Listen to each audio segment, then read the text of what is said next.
Today my topic is a ethical principle. Ethical means क्या होता है? रूल फॉर करेक्ट बिहेवियर, मतलब हमारे बिहेवियर को करेक्ट करने के लिए कुछ रूल्स बनाए जाते हैं, उसको क्या बोलते हैं? इथिक्स। तो देखते हैं फर्स्ट प्रिंसिपल क्या है? Principle of justice. इसका मीनिंग क्या होता है? Equal care provide to all patient, मतलब जितने भी पेशेंट हैं उनको क्या प्रोवाइड करना? इक्वल केयर प्रोवाइड करना, बराबर केयर प्रोवाइड करना। किसके द्वारा? हेल्थ टीम मेंबर, डॉक्टर या फिर नर्स के द्वारा इक्वल केयर प्रोवाइड करना क्या कहलाता है? जस्टिस। जस्टिस से रिलेटेड एम्स 2015 में क्या आया था? क्वेश्चन आया था। कौन सा क्वेश्चन है वो? Which of the following ethical principle refer to keeping equal care, मतलब ऐसा कौन सा इथिकल प्रिंसिपल है जिसमें पेशेंट को क्या है? इक्वल केयर प्रोवाइड किया जाता है। तो कौन सा प्रिंसिपल है वो? जस्टिस। देन नेक्स्ट है प्रिंसिपल ऑफ बेनिफिशेंस। ठीक है, इसका मीनिंग क्या होता है? Doing good to patient. Beneficence के वर्ड से ही समझ आ रहा है कि पेशेंट के लिए क्या करना? ऐसा वर्क करना जिससे पेशेंट को क्या हो? बेनिफिट हो। ठीक, उसे क्या बोलते हैं? Beneficence. Doing good to patient, patient के लिए अच्छा करना, गुड करना क्या कहलाता है? बेनिफिशेंस। तो जब बीएससी एंट्रेंस एग्ज़ाम हुआ था 2019 में, तो बेनिफिशेंस से क्या आया था? क्वेश्चन आया था। कौन सा क्वेश्चन है? Which ethical principle refer to doing good to patient, मतलब ऐसा कौन सा इथिकल प्रिंसिपल है जिसमें पेशेंट के लिए क्या किया जाता है? Doing good. कौन सा प्रिंसिपल है वो? बेनिफिशेंस। देन नेक्स्ट है नॉन माल एफिशिएंस। इसका मीनिंग क्या होता है? Do no harm to patient, मतलब ऐसा वर्क करना जिससे पेशेंट को किसी प्रकार का नुकसान ना हो, हार्म ना हो, उसे क्या बोलते हैं? नॉन माल एफिशिएंट। जब एम्स जोधपुर का एग्ज़ाम हुआ था तो नॉन माल एफिशिएंट से क्या था क्वेश्चन, और कौन सा क्वेश्चन था? Do no harm in which ethical principle, मतलब जिसमें पेशेंट को किसी प्रकार का हार्म नहीं पहुंचाया जाता, वो कौन सा प्रिंसिपल है? तो कौन सा प्रिंसिपल है जिसमें पेशेंट को किसी प्रकार का भी हार्म नहीं पहुंचाया जाता है? Non मालेफिशिएंस।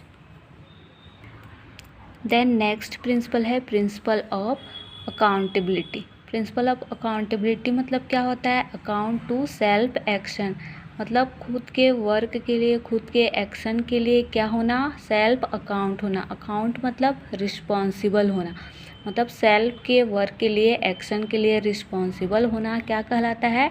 Accountability. Then next principal क्या है? Principle of फेडलिटी। फेडलिटी मतलब क्या होता है? ऑन प्रॉमिस या फिर ओथ, मतलब खुद से प्रॉमिस करना, या ओथ मतलब क्या होता है? खुद क्या लेना? प्रतिज्ञा लेना, क्या कहलाता है? फेडलिटी। जब DSSB नर्सिंग एग्ज़ाम हुआ था, नर्सिंग ऑफिसर का एग्ज़ाम हुआ था 2019 में, तो फेडलिटी से क्या आया था? क्वेश्चन आया था। कौन सा क्वेश्चन है? Which of the following ethical principle refer to keeping the one promise, मतलब ऐसा कौन सा एथिकल प्रिंसिपल है जिसमें क्या करती है? नर्स खुद से क्या करती है? प्रॉमिस करती है, ओथ लेती है। ठीक, तो कौन सा प्रिंसिपल होगा वो? फेडलिटी। जिसमें नर्स क्या करती है? खुद से क्या लेती है? प्रॉमिस लेती है, खुद से क्या लेती है? ओथ लेती है, प्रतिज्ञा लेती है, उसे क्या बोलते हैं? फेडलिटी। देन नेक्स्ट है प्रिंसिपल ऑफ वेरासिटी। वेरासिटी मतलब क्या होता है? ट्रूथफुल विद द पेशेंट, मतलब पेशेंट के साथ क्या रहना? सच्चा रहना, ईमानदार रहना, सत्यवादी रहना या सत्यनिष्ठ रहना, क्या कहलाता है? Truthful with patient. जब ESI स्टाफ नर्स का एग्ज़ाम हुआ था 2019 में, तब वेरासिटी से क्या था? क्वेश्चन आया था। कौन सा क्वेश्चन है? The term veracity in the context of nursing value refer to, मतलब नर्सिंग वैल्यू में जो टर्म है वेरासिटी, ठीक, उसका क्या कॉन्टेक्स्ट है? कॉन्टेक्स्ट मीन्स संदर्भ या फिर प्रसंग, मतलब नर्सिंग वैल्यू में जो टर्म्स है वेरासिटी, उसका क्या संदर्भ या क्या प्रसंग है? First, telling the wrong being fair, being faithful या फिर टेलिंग द ट्रूथ। तो वेरासिटी का मीनिंग हमने क्या पढ़ा था, ट्रूथफुल विद द पेशेंट। तो यहाँ कौन सा आंसर होगा, telling the truth. Then next principle देखना, प्रिंसिपल ऑफ ऑटोनॉमी। इसका मीनिंग क्या होता है, पेशेंट राइट टू रिजेक्ट या एक्सेप्ट द ट्रीटमेंट। मतलब पेशेंट को क्या रहता है, यहाँ राइट रहता है। राइट मतलब अधिकार। पेशेंट को क्या रहता है, अधिकार रहता है कि उसको जो ट्रीटमेंट मिल रहा है उसको या तो वो रिजेक्ट कर सकता है या तो फिर एक्सेप्ट कर सकता है। उसी को क्या बोलते हैं, ऑटोनॉमी। जब एम्स रायपुर 2017 में एग्ज़ाम हुआ था तो उसमें ऑटोनॉमी से रिलेटेड क्या था, क्वेश्चन आया था। कौन सा क्वेश्चन है, professional value of nursing that describe the right to self determination is called. मतलब प्रोफेशनल वैल्यू ऑफ नर्सिंग में किसको डिस्क्राइब किया गया है, राइट टू सेल्फ डिटर्मिनेशन। मतलब सेल्फ डिटर्मिनेशन मतलब सेल्फ क्या लेना, निर्णय लेना, निश्चय लेना।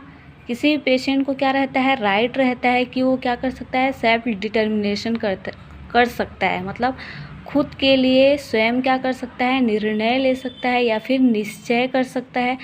उसका क्या रहता है, पेशेंट को अधिकार रहता है। तो उसे क्या बोलते हैं, ऑटोनॉमी, जिसमें पेशेंट को क्या रहता है, राइट रहता है, अधिकार रहता है कि उसको जो ट्रीटमेंट मिल रहा है उसको वो एक्सेप्ट कर सकता है या फिर रिजेक्ट कर सकता है। ठीक, तो इसमें कौन सा ऑप्शन होगा, ऑटोनॉमी। इसमें पेशेंट को क्या है, right to self determination. Patient को राइट है कि वो सेल्फ डिटर्मिनेशन कर सकता है, सेल्फ के लिए निर्णय ले सकता है। ठीक, तो इसमें ऑप्शन क्या होगा, ऑटोनॉमी। Thank you class.